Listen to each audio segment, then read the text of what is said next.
Hello students, welcome back. So now we are going to discuss about regarding transistor logic inverter. Okay, transistor logic inverter.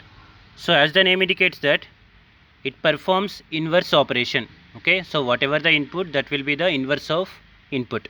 Okay, output will be the inverse of input. So that is the inverter. Okay, so if it is low, the output will be high. If it is input is high, the output will be low. So like that, it is called as the inverter. Okay, so in this inverter we are using the transistor. Okay, hence the name is transistor logic inverter. Okay, so we know that the transistor acts as a switch, right? The transistor acts as a switch, and it also used as inverter. Okay, the transistor can be used as a switch, and it can also used as a inverter here. Okay, so first of all, to explain this transistor logic inverter, we take one of the transistor, that is the NPN transistor I am taking here. So if we connect the NPN transistor is in CE configuration. Okay, so we are having three configurations, right? So CE configuration, CB configuration, and CC configuration. So here I am taking CE configuration, NPN transistor with CE configuration. So for this CE configuration, right, whenever input is high, whenever the input is high, then its output becomes low. Okay, whenever the input is high, then its output becomes low, and whenever its input is low, then its output will be high. So like that, this property helps. Okay, this property helps the CE transistor to work as logic inverter. Okay, this property helps CE transistor to work as a logic inverter circuit. Fine. Now we see the circuit diagram here. So this one is the transistor logic inverter circuit. Okay, transistor logic inverter circuit. So it is in CE configuration here. So these are having resistors RB and RC. Here it is the transistor Q. Okay, and this is the output voltage. Fine, and it is the input voltage here, right? And it is the ground here. So this circuit shows the transistor logic inverter circuit. Fine. So if you see the circuit operation, okay, so actually by analyzing the behavior of this circuit, we can easily understand the transfer characteristics of the transistor logic inverter. Okay, by analyzing this behavior of the circuit, we can easily understand the transfer characteristics of the circuit. Fine. So coming to the first case, so whenever the input is low, okay, whenever the input is low, that is Vin equal to 0 volts. Okay, Vin equal to 0 volts. Fine. So what will happen here?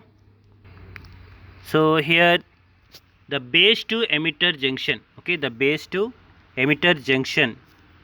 Okay, so this one is base to emitter junction will get reverse bias. So because of this 0 volts. Okay, so and there is no current flows through this base.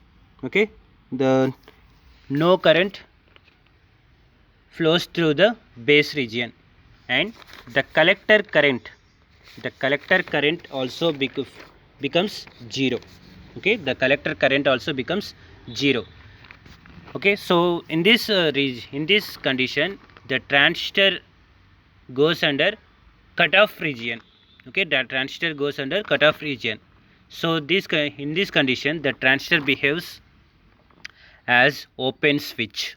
Okay, the transistor behaves as a open switch, and the entire power supply, so whatever the power supply we have given, power supply VCC, that will go to output here, right?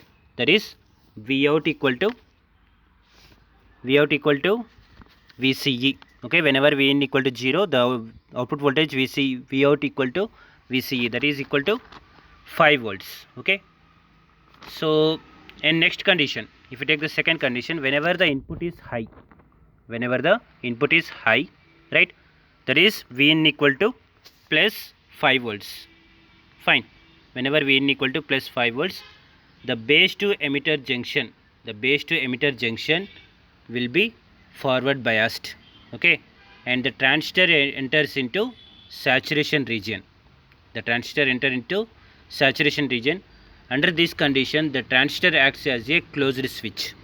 Okay, under this condition, the transistor acts as a closed switch. At that time, whatever the power supply we have applied, that will go to directly ground here. Okay, so here the VCE becomes the VCE sat, that is the saturation voltage. Okay, so therefore the output voltage becomes as, whenever Vin equal to 5 volts, the output becomes VCE sat, that is equal to 0 volts. It is ideally, but practically it is 0.2 to 0.3 volts. Okay, so whenever Vin equal to 5 volts, Vout equal to VCE sat, that is equal to 0, or whenever Vin equal to 0, Vout becomes VCE, that is equal to 5 volts. Okay, so in this way we can observe the transfer characteristics of the circuit. Okay, so if you see here, so here in x-axis we have taken Vin, in y-axis I have taken here VCC. Okay, so whenever we apply low input, okay, that is the low input, it will become high. Okay, the output will be high whenever the input is high, right? So whenever the input is high, the output becomes VCE sat, so that is between 0.2 to 0.3 volts. So this figure shows the transfer characteristics of transistor logic inverter circuit. Fine, so this one is regarding transistor logic inverter. Okay, so this one is the circuit diagram, right? So whenever Vin equal to 0, Vout equal to 5 volts. Whenever Vin equal to 5 volts, Vout equal to 0. So the circuit can be called as transistor logic inverter.